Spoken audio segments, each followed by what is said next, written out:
Romeo کے نام police رسول کا خط اور اس کا 7واں باب جو 25 آیات پر مشتمل ہے۔ اے بھائیو، کیا تم نہیں جانتے میں ان سے کہتا ہوں جو شریعت سے واقف ہیں کہ جب تک آدمی جیتا ہے اسی وقت تک شریعت اس پر اختیار رکھتی ہے۔ چنانچہ جس عورت کا شوہر موجود ہے وہ شریعت کے موافق اپنے شوہر کی زندگی تک اس کے بند میں ہے، لیکن اگر شوہر مر گیا تو وہ شوہر کی شریعت سے چھوٹ گئی۔ پس اگر شوہر کے جیتے جی دوسرے مرد کی ہو جائے تو زانیہ کہلائے گی، لیکن اگر شوہر مر جائے تو وہ شریعت سے آزاد ہے، یہاں تک کہ اگر دوسرے مرد کی ہو بھی جائے تو زانیہ نہ ٹھہرے گی۔ پس اے میرے بھائیو، تم بھی مسیح کے بدن کے وسیلے سے شریعت کے اعتبار سے اس لیے مردہ بن گئے کہ اس دوسرے کے ہو جاؤ جو مردوں میں سے جلایا گیا، تاکہ ہم سب خدا کے لیے پھل پیدا کریں۔ کیونکہ جب ہم جسمانی تھے تو گناہ کی رغبتیں جو شریعت کے باعث پیدا ہوتی تھیں موت کا پھل پیدا کرنے کے لیے ہمارے اعضاء میں تاثیر کرتی تھیں، لیکن جس چیز کی قید میں تھے اس کے اعتبار سے مر کر اب ہم شریعت سے ایسے چھوٹ گئے کہ روح کے نئے طور پر نہ کہ لفظوں کے پرانے طور پر خدمت کرتے ہیں۔ پس ہم کیا کہیں؟ کیا شریعت گناہ ہے؟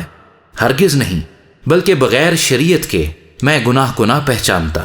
مثلا اگر شریعت یہ نہ کہتی کہ تو لالچ نہ کر تو میں لالچ کو نہ جانتا، مگر گناہ نے موقع پا کر حکم کے ذریعے سے مجھ میں ہر طرح کا لالچ پیدا کر دیا، کیونکہ شریعت کے بغیر گناہ مردہ ہے۔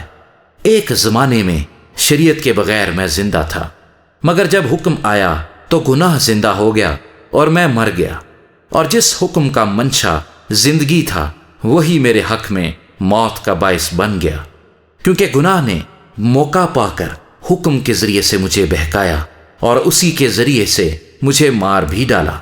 پس شریعت پاک ہے اور حکم بھی پاک اور راست اور اچھا ہے۔ پس جو چیز اچھی ہے کیا وہ میرے لیے موت ٹھہری؟ ہرگز نہیں، بلکہ گناہ نے اچھی چیز کے ذریعے سے میرے لیے موت پیدا کر کے مجھے مار ڈالا، تاکہ اس کا گناہ ہونا ظاہر ہو اور حکم کے ذریعے سے گناہ حد سے زیادہ مکروہ معلوم ہو۔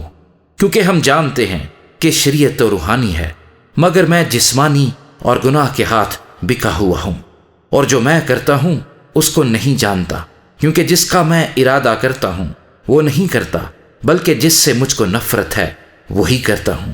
اور اگر میں اس پر عمل کرتا ہوں جس کا ارادہ نہیں کرتا تو میں مانتا ہوں کہ شریعت خوب ہے۔ پس اس صورت میں اس کا کرنے والا میں نہ رہا، بلکہ گناہ ہے جو مجھ میں بسا ہوا ہے۔ کیونکہ میں جانتا ہوں کہ مجھ میں یعنی میرے جسم میں کوئی نیکی بسی ہوئی نہیں، البتہ ارادہ تو مجھ میں موجود ہے، مگر نیک کام مجھ سے بن نہیں پڑتے۔ چنانچہ جس نیکی کا ارادہ کرتا ہوں وہ تو نہیں کرتا، مگر جس بدی کا ارادہ نہیں کرتا اسے کر لیتا ہوں۔ پس اگر میں وہ کرتا ہوں جس کا ارادہ نہیں کرتا تو اس کا کرنے والا میں نہ رہا، بلکہ گناہ ہے جو مجھ میں بسا ہوا ہے۔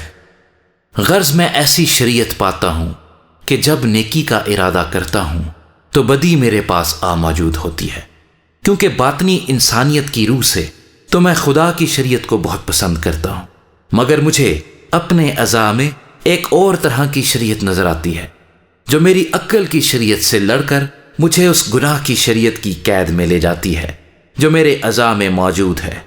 ہائے، میں کیسا کم بخت آدمی ہوں! اس موت کے بدن سے مجھے کون چھڑائے گا؟ اپنے خداوند یسوع مسیح کے وسیلے سے خدا کا شکر کرتا ہوں۔